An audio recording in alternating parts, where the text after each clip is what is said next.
রাতের অন্ধকারে মুখোশ পরে অস্ত্র নিয়ে ঘোরাফেরা করত অচেনা কয়েকজন। ব্যাপক আতঙ্কে গ্রামবাসীরা। মালদার গ্রামে প্রায় এক মাস ধরে নতুন মানুষের আনাগোনা। কখনো মুখোশ পরে, কখনো গাড়িতে বসে তরোয়াল হাতে গ্রামের এ প্রান্ত থেকে শুরু করে ও প্রান্তের অলিতে গলিতে ঘুরে বেড়াচ্ছে কিছু অপরিচিত লোক বলে অভিযোগ গ্রামবাসীর।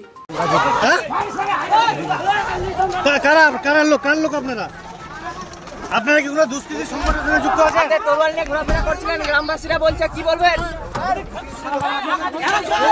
এই ঘটনায় রীতিমতো আতঙ্কের বাতাবরণ সৃষ্টি হয়েছে মালদা জেলার চাচল ২ নম্বর ব্লকের ভাকরি গ্রাম পঞ্চায়েতের ভবানীপুর গ্রামে। আজকে হঠাৎ ওই অপরিচিত লোকগুলোর মধ্যে দুজন ব্যক্তি গ্রামের নূর আলম নামে এক ব্যক্তির বাড়িতে প্রবেশ করে। ঠিক তখনই গ্রামবাসীরা নূর আলম আলীর বাড়িতে ঘিরে বিক্ষোভ দেখাতে শুরু করে। বিক্ষোভকে ঘিরে রীতিমতো চাঞ্চল্যের সৃষ্টি হয়েছে এলাকা জুড়ে। ঘটনার খবর পেয়ে ছুটে আসে চাচল থানার পুলিশ ও অপরিচিত দুজন ব্যক্তিকে পুলিশের নেতৃত্বে থানায় তুলে নিয়ে যাওয়ার সময় গ্রামবাসীরা পুলিশের গাড়ি আজকে বিক্ষোভ দেখান। সমস্ত ছাতির লোক আছে, মুখোশ পরা থাকছে, মুখ চুখ চিনা যাচ্ছে না, চোখ দেখা যাচ্ছে সিরিপ। তারপরে আজকে রাত্রে আমাদের বাড়িতে নাই, যে ছেলের বাড়িতে কবিরাজ ওঝা আছে, ওরাই ছোটের উপরে চড়ে দরজা টাঙাচ্ছে। ওই ছেলে বলছে দরজা যখন টাঙালো তো এবার ওই ফোন করলো অন্যজনকে, অন্যজন আমাদেরকে ফোন করলো, আমরা বেরালাম। তারপরে ওরাও পিটাই চলছে। তো সব মানুষ তো খালি ঘোলায় উঠছে। ওরা কিন্তু যে বাইরের মানুষ আছে ও কিন্তু তরোয়াল নিয়ে ওর মোটর সাইকেলে সারা রাত ঘুরছে শ্মশানে মশানে। এই তো ঘটনা ঘটে। টলার যেতগুলো মানুষ আছে, মেয়ে ছেলেরাও ঘুমাতে পারছে না, উঠতে পারছে না, ভয়ে আতঙ্ক। ভাবছি এক মাস উপর হয়ে গেছে এর বাড়িতে কাজ হচ্ছে, যেদিন থেকে রোজা সেদিন থেকে এই ঘটনাগুলো ঘটছে।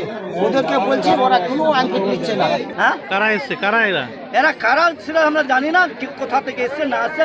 এক মাস ধরে তরোয়াল নিয়ে ঘুরছে, তরোয়াল নিয়ে ঘুরছে। আর কি করছে গ্রামে অশান্তি, রাত্রেবেলা অশান্তি করছে, ঘুমা যাচ্ছে না। রাত হলে চোরের নাম এত আতঙ্কিত, গোটা রাত মানে শান্তি পাচ্ছে। এই হিসাবে আজকে স্টেপ নিয়েছিলাম আমরা, যদি ধরা পড়ে যায় কিংবা বাড়ি ঘেরাও করা যায় তাহলে বের হয়ে যাবে, এটা স্টেপ নিয়েছিলাম। কিন্তু তার মধ্যেই দেখছি হয়ে গেল, এটাই হলো। হ্যাঁ, কার বাড়িতে আছে ওরা?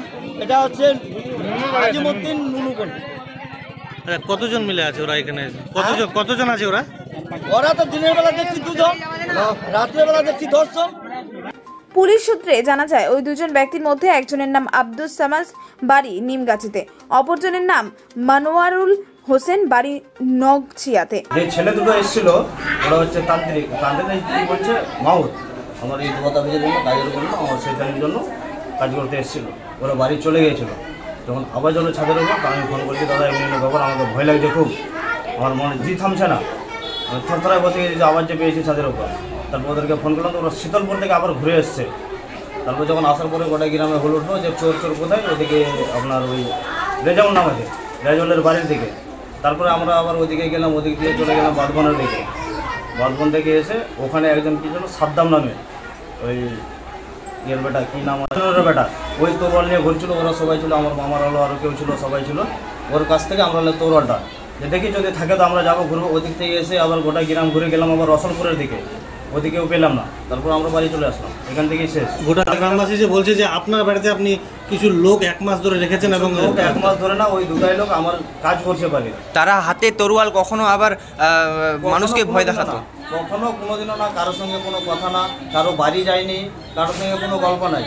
আমার এটা বন্ধু, আমি মাঝে মধ্যেই আমাদের সঙ্গে সবসময় উঠা বসা হয়।